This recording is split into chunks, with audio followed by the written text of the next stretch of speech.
Hello and welcome to Sustainability Forward, the podcast where we dive into ideas, people, and innovations shaping a more sustainable world. I am Rishi, your host, and with me is my co-host Carmine. Hello, Carmine. Good to have you back. Hello, Rishi. Great to be here. I'm very excited for this episode today.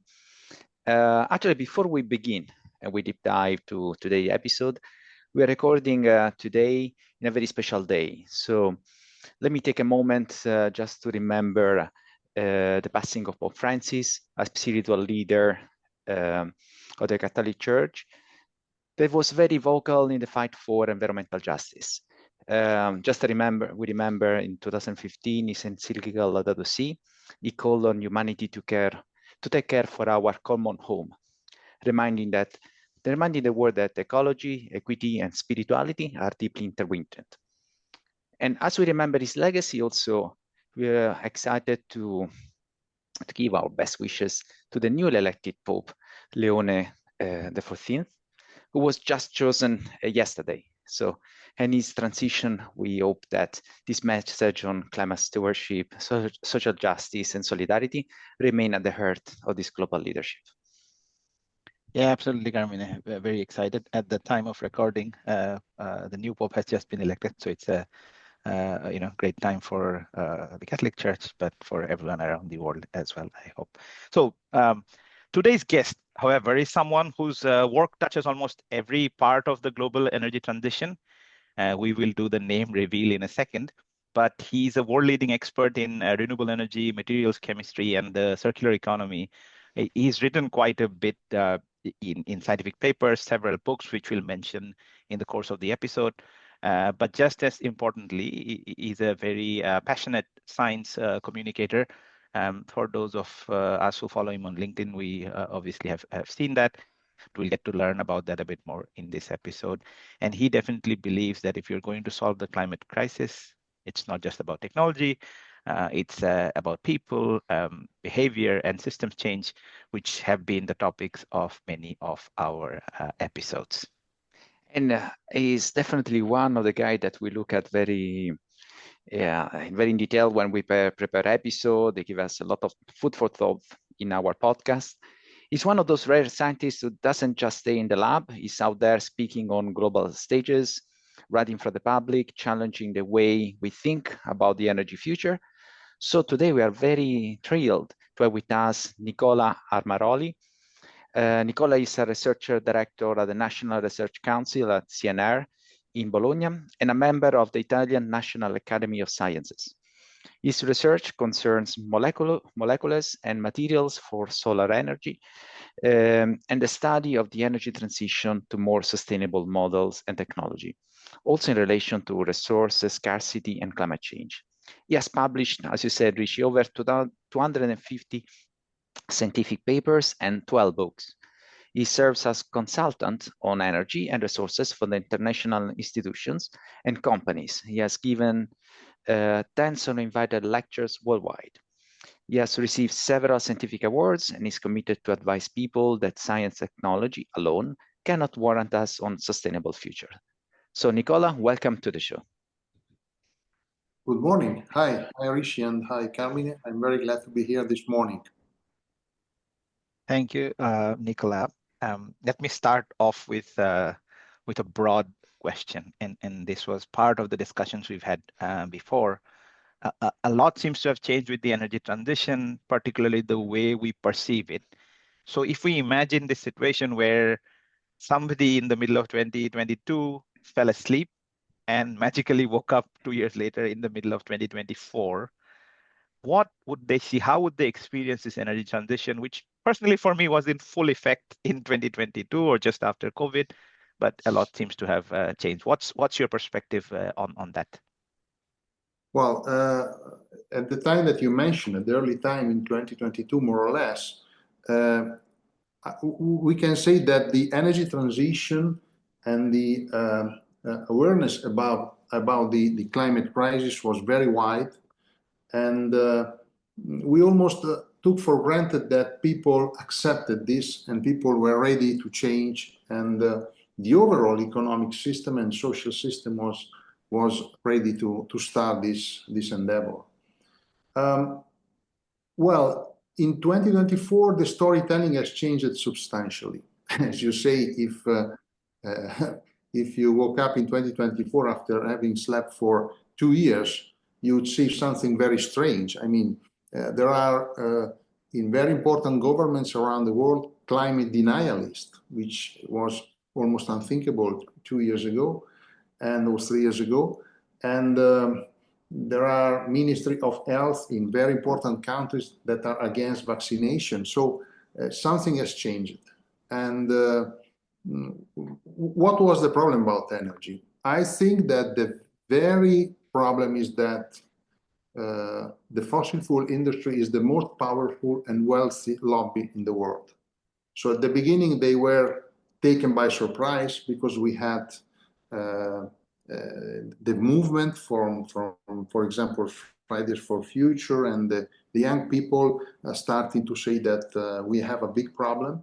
And this movement went very wide across the world with rallies every Friday and so on and so forth. And there was the COVID crisis, which was another big unfortunate event that increased the awareness of people that there was something wrong in the biosphere, and we had to change something. But at the end, they fought back, and now there is a lot of different storytelling. The conversation has changed, and the strategy, I would say, is always the same. It's not to say that it's not true that there is climate change, but to instill, let's say, doubts that seems reasonable. This is the strategy that these very powerful lobbies are making. So what is the medicine for that? It's difficult because people are flooded by junk information and fake news, especially on social media. There are a lot of conspiracy theories, and probably it is very easy to spread them all across the information system. So one emergency is that people need to inform themselves through reliable sources.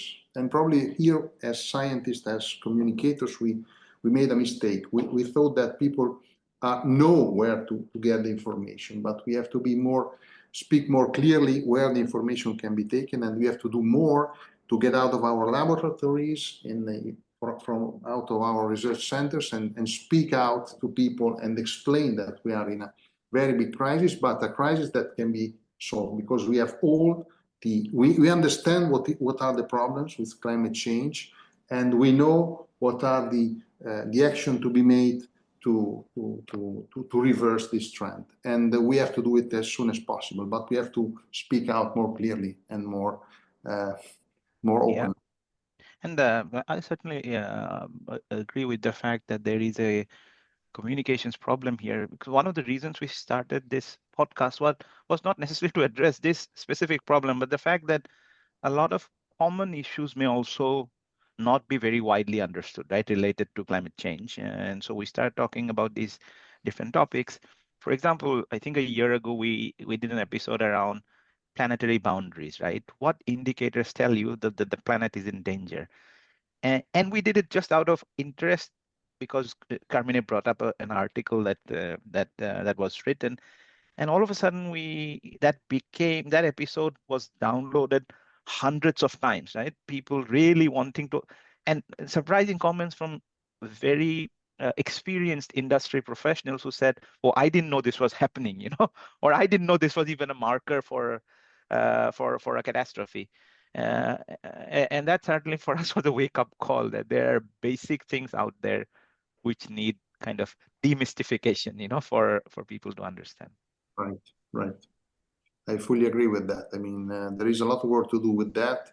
And sometimes speaking with people, even entrepreneurs or others, I understand that basic information that are obvious for a scientist are not obvious for the general public, and sometimes even they are not obvious from very highly qualified people. So we have to be more clear and explain this. Don't stop saying these things because we need to repeat them continuously, everywhere, in every context. And Nicola, help us to understand a little bit where we stand today in the progress made in the energy transition when you look at different sectors and users. Probably we are biased. A lot of people just talk about power and we put all our head on renewable, but power is probably, in terms of end use, the smaller part. There is the transportation, and most importantly, there is heating and cooling. And especially cooling now. I still remember my professor, the engineering, saying 1 unit energy of cooling is 5 times more expensive than heating. So producing cooling is always, and we'll need more and more cooling. And by the way, looking at some statistics also from the Amber report a few days back, you see the energy demand changing because of weather condition, for example, in China, depending if the region has a more cooler or a warmer temperature. So where do we stand in terms of a renewable penetration or energy transition on these 3 macro segments, so power, transportation, and heating and cooling? Well, renewable progress is essentially about renewable electricity, right? So, but we need renewables everywhere, as you mentioned. We need renewable heat, renewable fuels. But since the real progress has been made in renewable electricity, and maybe we can comment some number later on. So the real change has to be electrification, because we have now electricity sources which are the most the cheapest one, and the ones that we can install in the fastest way.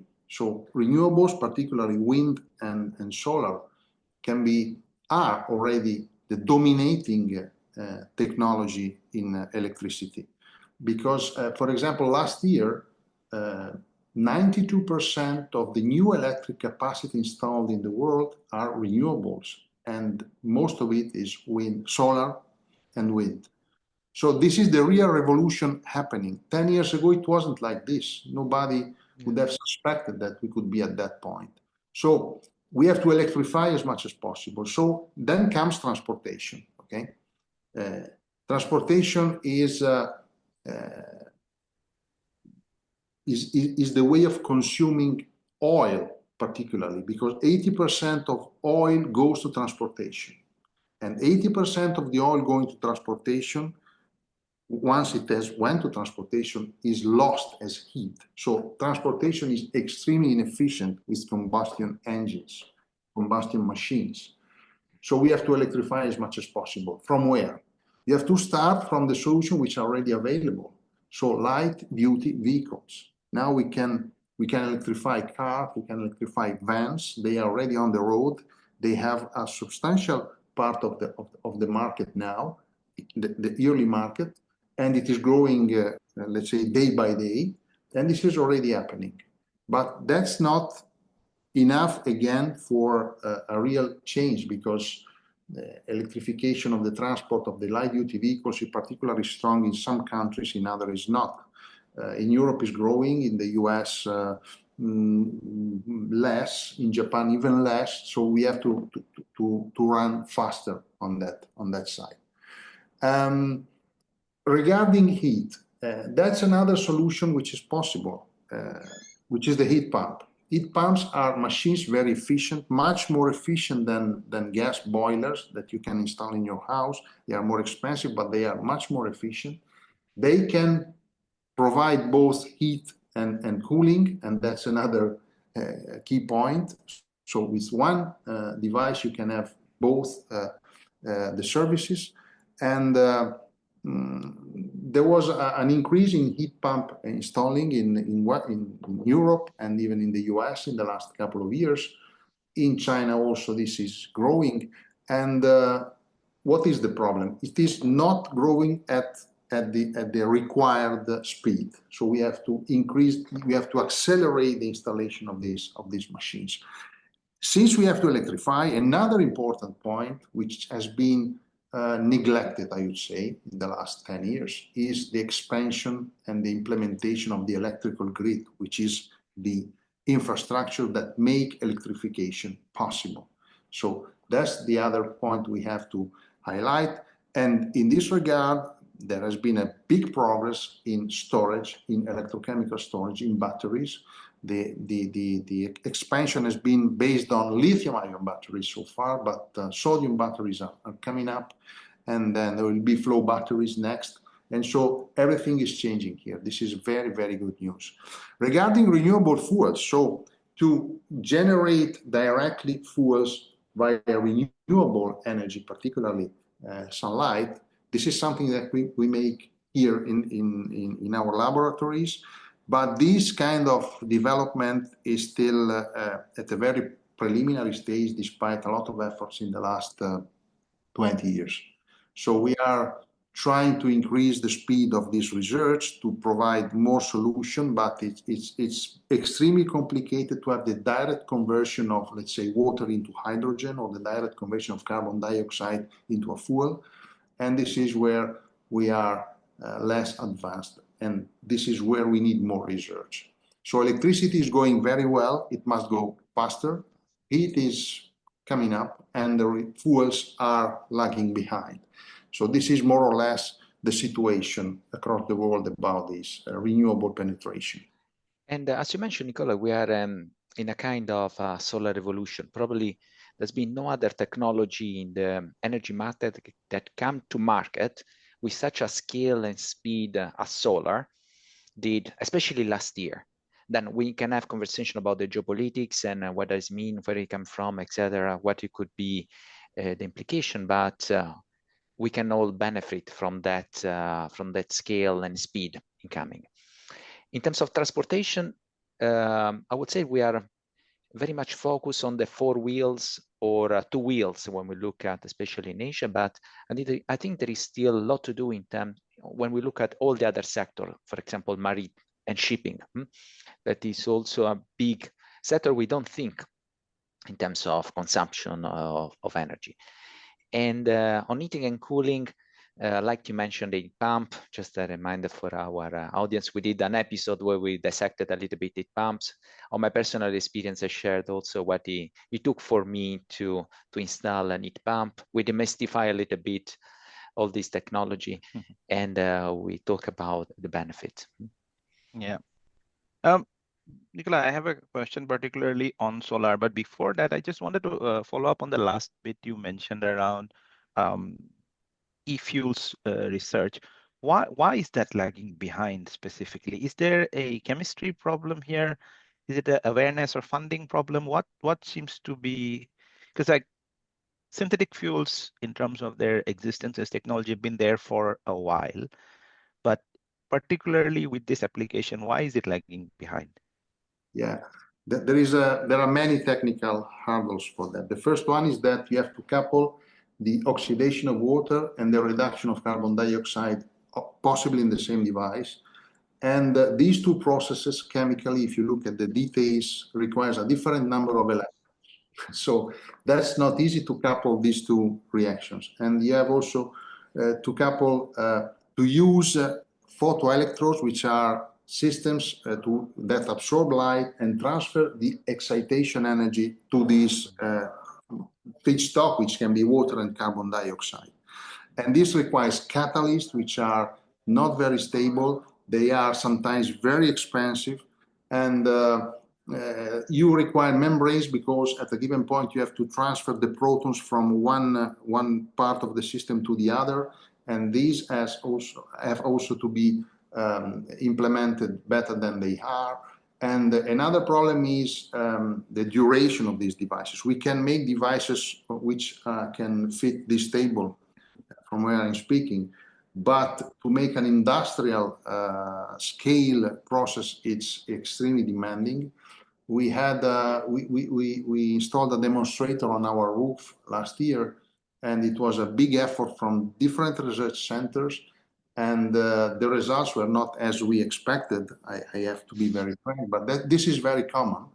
But still, we continue to work on this, and there are several problems: durability, materials, and fundamental scientific process related to the coupling of these two reactions, which are not easy to overtake. Got it. Got it. Now, going back to what Carmine mentioned just a little bit ago, which is, I mean, we hear a lot about the penetration of solar. Could you help us to understand what have been the key achievements? Now, I must admit that one of the things that comes with solar always is that China has dominated this industry, right? That's one of the comments that comes across very often, particularly from a manufacturing perspective.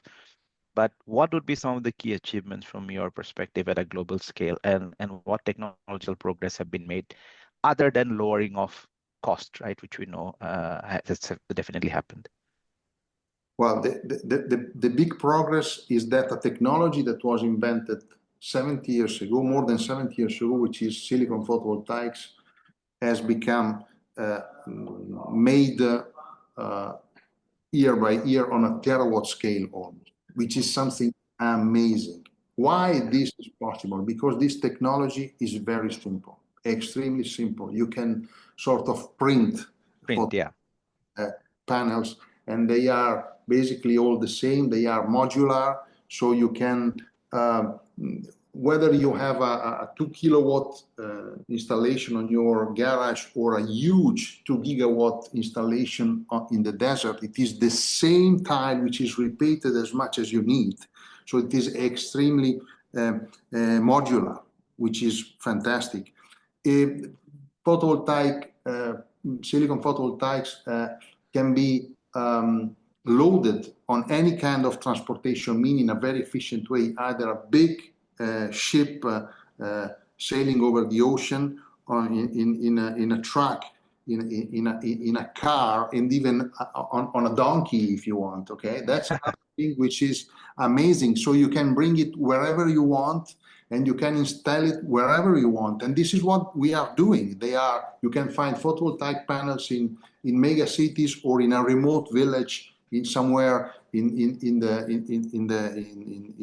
the south part of the world. So that's a lot of characteristic. Another characteristic of this technology, very simple, is that there are no moving parts.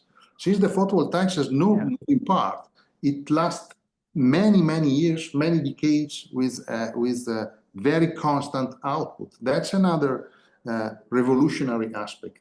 Then it's true, it's made primarily in China, but there is a strategic reason for that. I believe, that's my feeling. I mean, China didn't want to depend on hydrocarbons as the Western economies have been dependent for decades. That's their strategic decision made some 20, 25 years ago.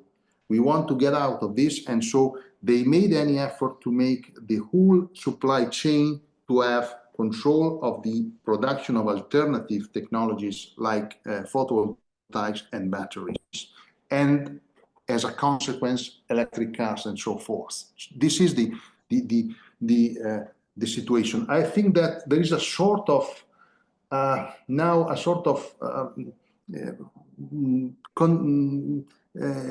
juxtaposition between petrostates like US, Russia, Saudi Arabia, and related and closer state, and China, which is, fortunately for us, is not a petrostate. So they want to develop something else. So I think that the very fight is about this discriminating feature. These are petrostates, they are not, and they want to do something else. So the big question to me as a European, what Europe want to be and want to do? Because, I mean, we don't have hydrocarbon resources in significant way. We don't have uranium, we don't have anything. And the renewables, as China told us, are manufacturing. And the European economy is manufacturing. So can we manufacture solar panels? Maybe not this technology, because China has a lot of advantage on silicon photovoltaics, on lithium-ion batteries, but this is technology, and there is room for scientific improvement, for technological implementation. And here is where Europe has to stand.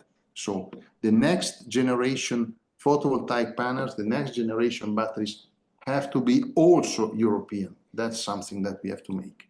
So it's a very interesting world from a geopolitical point of view, but the very truth is that photovoltaic technology, which has a key problem, they produce only when sunlight, so which can be a very big problem, sort of insurmountable. But this problem, which is evident, is overtaken by a lot of advantages. I mentioned some of them, which make this, let's say, pardon me, stupid technology, very simple technology, the real revolutionary technology which is driving the energy transition. This is what we made, and I insist, it's a technology.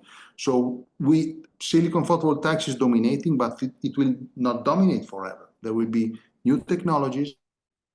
I mean, it's difficult. You cannot do it now, of course, but if you think that how different is now the electric grid compared to 20 or 30 years ago, you can say that we can do it because we are changing everything. Watch out, everything is changing. This is some people a thing that people sometimes don't realize.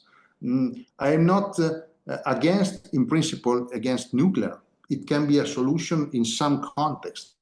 Boiling water with a nuclear reaction is a very smart solution for our energy crisis. I'm skeptical about that, but maybe this is another discussion that we can make another time.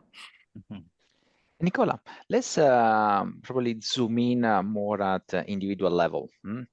Also based on your experience, I know you often share what you did at your house with heat pump, with the solar panel, your business case, your personal business case. But what individuals can do, what they can do to build a truly sustainable, resilient life that also makes sense for the wallet, but also for their kids, for their future. Yeah. Well, I mean, we can put solar PV on donkeys for a change. I think that might be a good solution to start with.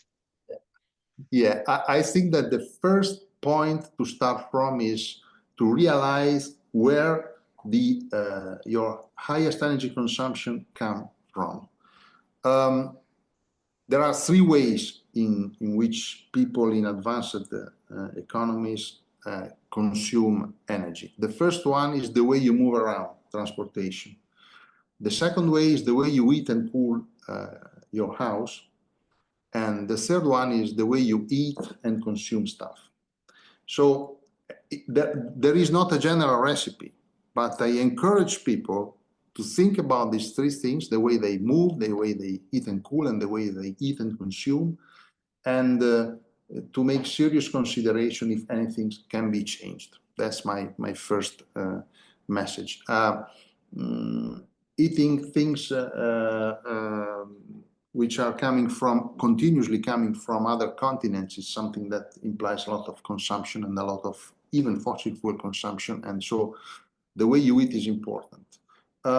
When I go to the US, I am coming to cooling. I am always shocked by the way they cool the houses. I mean, all the buildings. I think it doesn't make any sense that you live at 20 degrees, even in summertime.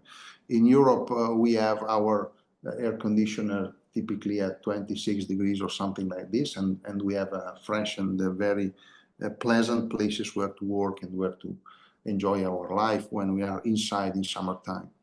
And finally, transportation. My personal suggestion, if you have an independent house, if you have photovoltaic panels, don't think 1 minute more. Just change your car. If you still have a petrol car, just move to electric car, because you can produce and you can fill up your car personally at 0 kilometers in a 0 kilometers way. I mean, there are no oil coming from another continent feeding your car, and you have to do it immediately, because this can be done. Don't trust people that say that electric cars are not convenient or very boring or whatever. More than 95% of the people who tried an electric car for some time they say typically, I would not go back to an ICE car for any reason. So do it. Regarding the way you move around, also, let me address a point. You mentioned at the beginning our beloved Pope Francis, and he was very strong in highlighting that we need a more sober way of living. So think twice if you plan to go to holidays to, let's say, the Pacific Ocean, to Polynesia or whatever. Think twice to do that, because maybe you can have a very nice seaside much closer to you, and this has a much lower environmental impact and carbon footprint. So even and particularly and foremost, our personal choices is what is makes the difference. So to conclude, and coming back to your question, please make a serious consideration and an inventory of your energy consumption for transportation, heating, cooling. Eating, I mean, eat food and consuming in general. Don't change your smartphone every year or every 2 years, because it can work many years. And well, never forget that when you have a new smartphone in your hand, there is literally a mountain of garbage, of waste made to make it possible and to make all the minerals which are included in your telephone.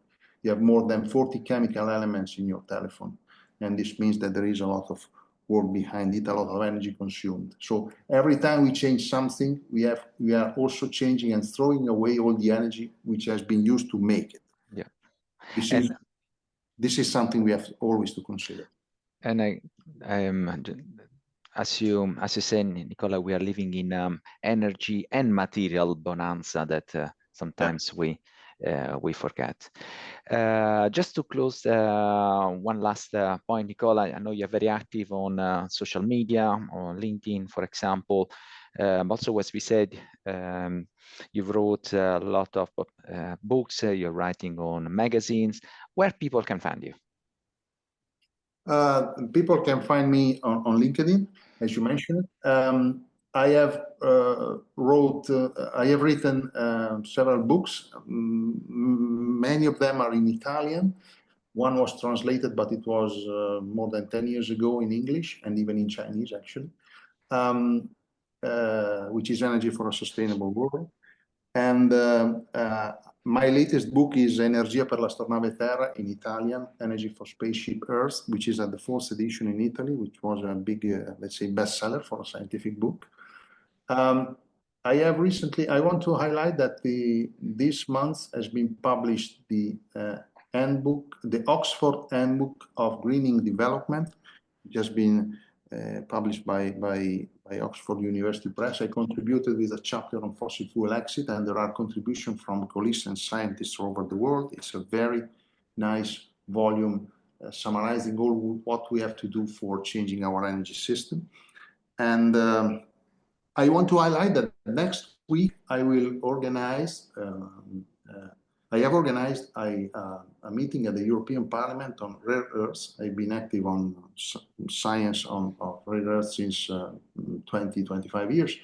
And as a European Chemical Society, I'm in the board of the European Chemical Society. We organize this event at the European Parliament, which can be followed even online. So there will be discussion about the way the amount of resources available, and the technological perspective, and the even specific uses of rare earths which are made, and what are the perspective in terms of permanent magnets, lighting, and other technologies.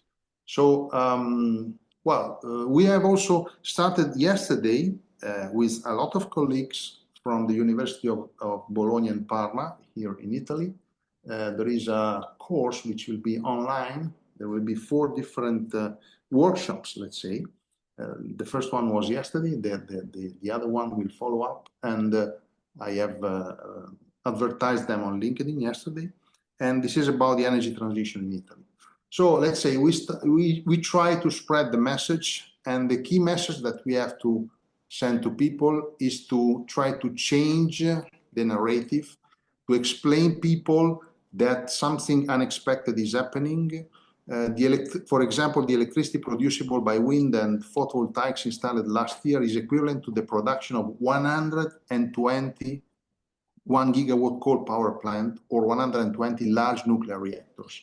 So it's a lot. It's something which is changing everything. I want also to highlight that at the time of the Paris Agreement, 10 years ago, solar electricity was the most expensive nearly everywhere in the world. Now it is the cheapest in the world, nearly in every location. So electrification of end users is running fast in China. They are approaching 30%, and they are ahead of US and Europe, which are closer to 20%. So everything is changed. So let's change the message, and let's try to teach people that we can make it. We have the technologies. There is a lot of work to be done in terms of political willingness to do it, but the technology is there. And as scientists, we have to spread this message. Technology is there. In most cases, they are simple, and we can do it. In this way, we can convince people that it is doable, and the climate crisis can be averted. Excellent. Energy for spaceship Earth. I think we had a spaceship-like view into the energy transition, how it's evolved in the last couple of years, particularly the issues around how it has been communicated. We also saw, how things have progressed with respect to renewables penetration, solar in particular. But the most important takeaway was, the personal reflections and what we can do as individuals, which Nicola highlighted. So a very, very thorough and exciting episode for us here at Sustainability Forward. So thank you, Nicola, for joining our podcast today. And we hope to welcome you again at another point on another topic. Thank you very much. It was a pleasure to be here, and I look forward for the next episode. Thank you so much. Absolutely. Right. For our audience, you can, as always, find us on multiple platforms, most channels for podcast, Spotify, Apple Podcasts, YouTube. We are on LinkedIn. Share your feedback, comments with us. This episode will be published soon, so we'll hope to hear your comments and feedback on this episode. Once again, it's me, your host, Rishi, signing off along with my co-host, Carmine. Thank you, Rishi. Looking forward to next episode.